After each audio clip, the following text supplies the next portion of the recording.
you today for this very special beach house that we each get to do in our own houses.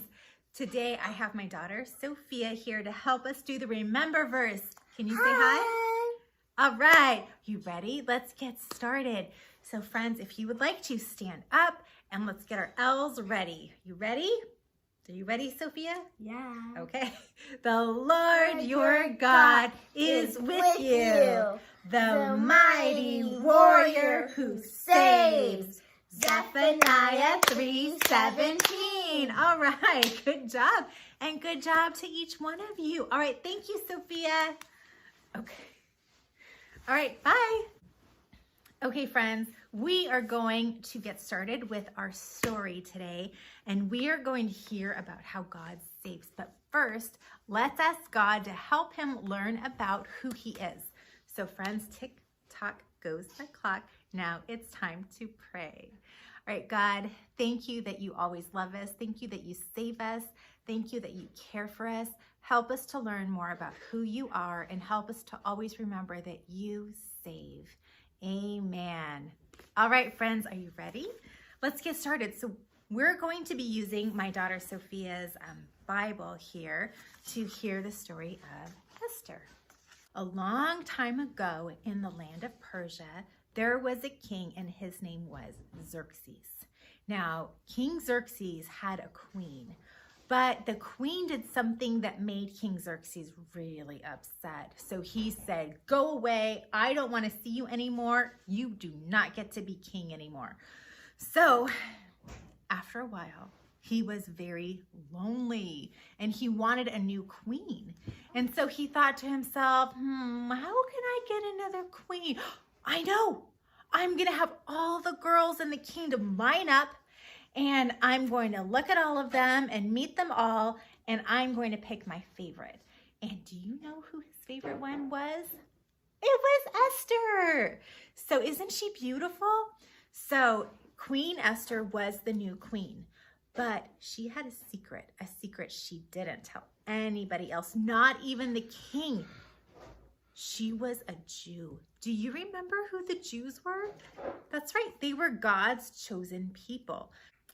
So Queen Esther was raised by her cousin Mordecai. He was like a father to her, and he helped take care of her. One day, Mordecai heard that Haman, a very important leader who worked for the king, was planning to kill all the Jews. Mordecai was so upset. He was a Jew, and so was Esther. He didn't want all the people he loved to be killed. So Mordecai and all the Jews cried out to the Lord for help. Esther didn't know what was wrong. She sent a messenger to ask Mordecai why all the Jews were upset.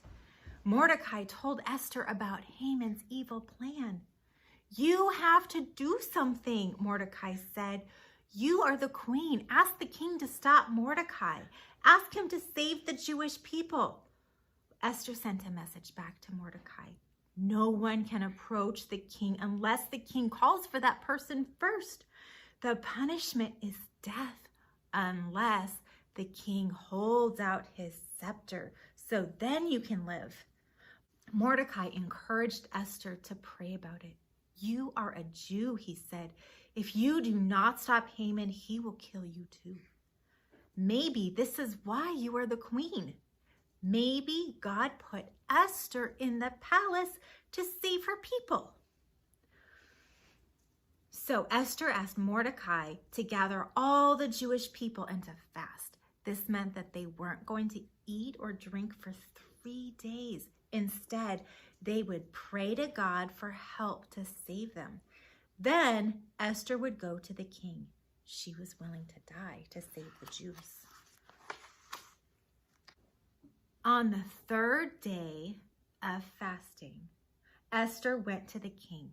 The king was sitting on his throne. He saw Esther and he remembered how beautiful she was and how much he loved her. So he held out his golden scepter. Esther walked toward him and touched the tip of the scepter. "What is it, Queen Esther?" the king said. "What do you want to ask me? I will give you anything up to half of my kingdom." Esther said, would you and Haman come to a feast today? I have prepared it. So Haman and the king went to Esther's feast. As they sat down after eating, the king said again, what do you want, Queen Esther? I will give you anything, even up to half of my kingdom. Please come to my feast tomorrow, Esther said. The king agreed.